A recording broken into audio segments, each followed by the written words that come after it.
Prank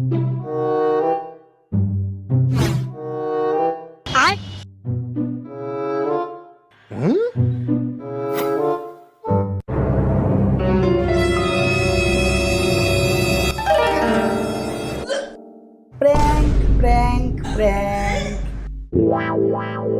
কেমন দিলাম? The next day. আজকে কি রান্না করেছো বৌমা? ভাত আর মাছের ঝোল। কালো কালো এগুলো কি? ওটা জিরা রাইস। জিরা রাইস? আমি বানিয়েছি আপনার জন্য, খান। হ্যাঁ, আচ্ছা। Few moments later. দেখো জলটাও পর্যন্ত দিয়ে যায়নি। দুধ